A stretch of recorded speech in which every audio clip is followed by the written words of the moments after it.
Siapakah makhluk yang pertama kali diciptakan oleh Allah di alam semesta ini? Apakah dinosaurus, bintang, planet, galaksi, malaikat, jin, iblis, atau manusia? Pertanyaan semacam ini ternyata sudah ada jawabannya dalam agama Islam. Rasulullah Shallallahu Alaihi Wasallam telah banyak menjelaskan tentang siapa makhluk yang pertama Allah ciptakan. Banyak riwayat dari Rasulullah Shallallahu Alaihi Wasallam yang membahas tentang awal mula kehidupan di alam semesta ini jauh sebelum diciptakannya Nabi Adam alaihi salam. Sebelum bumi ini lahir, Allah Subhanahu wa Ta'ala telah mengatur komponen-komponen kehidupan yang nantinya akan mengisi kehidupan baik di dunia maupun di akhirat kelak. Sangat gampang bagi Allah untuk menciptakan makhluknya tanpa menggunakan alat apapun.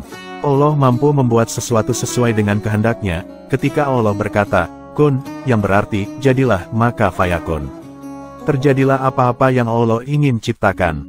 Alam semesta yang sebesar dan seluas ini, Allah sungguh tidak butuh waktu lama untuk membuatnya. Imam Ibnu Hajar dalam kitab Fathul Bari telah menjelaskan, bahwa makhluk yang pertama diciptakan Allah adalah air. Hal ini mengikuti riwayat hadits dari Nabi Muhammad Shallallahu Alaihi Wasallam. Makhluk yang pertama Allah ciptakan bukanlah langit atau bumi, melainkan yang pertama kali diciptakan adalah air. Air inilah yang nantinya banyak manfaatnya untuk kehidupan manusia dan makhluk hidup kelak di bumi. Seperti yang kita tahu, tubuh manusia sebagian besar terdiri dari cairan-cairan air. Apabila tubuh kita banyak kekurangan cairan air, maka bisa menyebabkan sakit bahkan hingga kematian. Setelah Allah menciptakan air, kemudian Allah menciptakan arsy atau singgasana Allah Subhanahu wa Ta'ala. Posisi arsy berada di atasnya surga Firdaus. Arsy adalah makhluk Allah yang sangat besar dan sangat luas sekali. Makhluk ini memiliki bentuk yang mirip dengan kubah. Selain itu, arsy juga memiliki tiang-tiang penyangga yang sangat besar. Arsy sendiri disebut juga sebagai atapnya seluruh alam semesta ini karena posisinya berada paling teratas sendiri dibanding makhluk lainnya. Arsy Allah selalu dipikul dan dikelilingi banyak sekali para malaikat. Lokasi arsy terletak di atas samudera air. Dalil tentang arsy terdapat juga dalam Al-Quran Surat Al-Haqqah ayat 17. Allah Subhanahu wa Ta'ala berfirman, dan malaikat-malaikat berada di penjuru-penjuru langit. Dan pada hari itu 8 orang malaikat menjunjung arsy Rabb-Mu di atas kepala mereka. Rasulullah Shallallahu Alaihi Wasallam menjelaskan, bahwa material yang digunakan untuk membangun arsy adalah permata zamrud yang berwarna hijau. Selain itu, arsy juga dilengkapi dengan tiang penyangga yang dibuat dari permata yakut yang berwarna merah. Ukuran dan bentuk pasti dari arsy tidak ada yang dapat mengetahuinya kecuali hanya Allah Subhanahu wa Ta'ala. Setelah Allah Subhanahu wa Ta'ala menciptakan air dan arsy, kemudian Allah menciptakan makhluk yang bernama Al-Qalam atau pena. Al-Qalam adalah makhluk besar yang dicipta menjadi pena takdir bagi seluruh makhluk Allah Subhanahu wa Ta'ala. Dari Ubadah bin Al-Samit ia berkata, sesungguhnya aku mendengar Rasulullah Shallallahu Alaihi Wasallam bersabda, bahwa pertama-tama makhluk diciptakan oleh Allah adalah qalam atau pena. Allah berfirman, tulislah. Pena menjawab, apa yang aku tulis? Allah berfirman, tulislah takdir yang telah terjadi dan akan terjadi selamanya, sampai hari kiamat.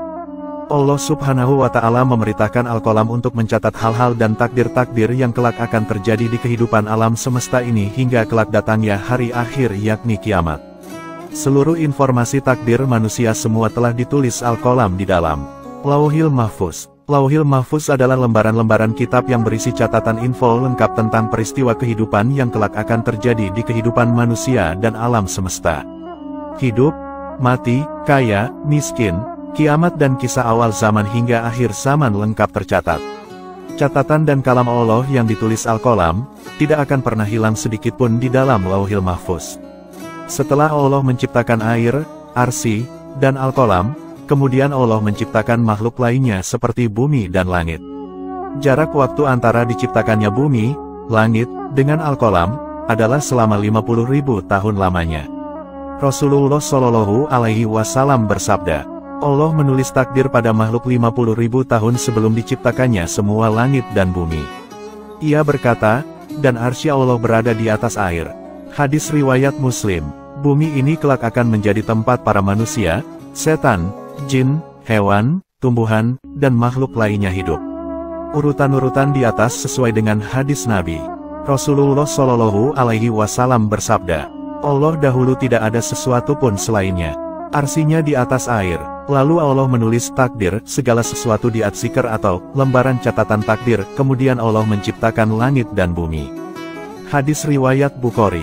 Namun dari para ulama masih banyak yang berbeda pendapat tentang urutan yang tepat mengenai makhluk yang paling pertama diciptakan Allah.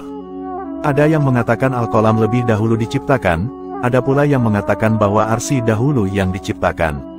Setelah makhluk-makhluk di atas diciptakan semua, Allah Subhanahu wa Ta'ala juga menciptakan makhluk-makhluk lainnya. Allah Subhanahu wa Ta'ala juga menciptakan makhluknya yang bernama Anar atau neraka. Makhluk ini kelak akan menjadi tempat pembalasan dan disiksanya manusia yang kafir dan ingkar kepada Allah Subhanahu wa Ta'ala. Iblis dan setan kelak akan bersama-sama menjadi penghuni di dalamnya bersama teman-temannya dari golongan manusia dan jin yang penuh dosa. Orang-orang kafir juga akan hidup kekal di dalam neraka selamanya. Selain itu, Allah Subhanahu wa Ta'ala juga menciptakan makhluk lain yang bernama Al-Jannah atau surga. Surga adalah tempat yang penuh kenikmatan dan fasilitas super mewah yang diperuntukkan untuk orang-orang Islam dan orang-orang yang beriman kepada Allah Subhanahu wa Ta'ala dan Rasul-Nya. Seluruh kenikmatan yang diinginkan penduduknya semua tersedia. Pelayanan 24 jam non-stop tidak akan pernah berhenti karena begitulah nikmatnya kehidupan surga yang sangat menyenangkan. Surga adalah tempat terindah yang disediakan Allah untuk hamba-hambanya yang solih dan beriman. Allah Subhanahu wa Ta'ala juga menciptakan makhluk-makhluknya yang lain seperti cahaya, angin, api, matahari, bulan, bintang-bintang, planet-planet di alam semesta, tata surya, dan lain sebagainya. Allah Subhanahu wa Ta'ala dengan mudahnya mengatur kehidupan yang kelak akan terjadi di alam semesta ini. Coba kita lihat dan renungkan dari sudut ini, betapa besar dan luasnya galaksi ciptaan Allah Subhanahu wa Ta'ala ini, semua terlihat indah dan sangat menawan. Bumi tidak ada satu titik pun dibanding kebesaran Allah Subhanahu wa Ta'ala. Apalagi dengan manusia, sungguh tidak ada apa-apa yang bisa dibanggakan dan disombongkan. Ukuran manusia bagaikan embun yang tidak berkulit dan bertulang. Padahal sudut pandang gambar ini hanya sebagian kecil dari ciptaan Allah Subhanahu wa Ta'ala. Selain menciptakan pernak-pernik alam semesta, nantinya Allah Subhanahu wa Ta'ala akan menciptakan manusia. Jarak antara diciptakannya manusia dan bumi adalah berkisar 7.000 tahun lamanya. Namun sebelum menciptakan manusia, Allah Subhanahu wa Ta'ala sudah terlebih dahulu menciptakan malaikat, iblis, dan jin. Tentunya makhluk-makhluk yang Allah Subhanahu wa Ta'ala ciptakan mendapat tugas dan kewajiban yang berbeda-beda. Ada hamba-hamba yang taat atas perintah Allah, namun ada juga yang membangkang. Semua makhluk yang Allah ciptakan sudah ditentukan tentang nasib dan takdir yang kelak akan mereka hadapi. Tetapi, takdir bisa dirubah dengan usaha dan berdoa kepada Allah Subhanahu wa Ta'ala.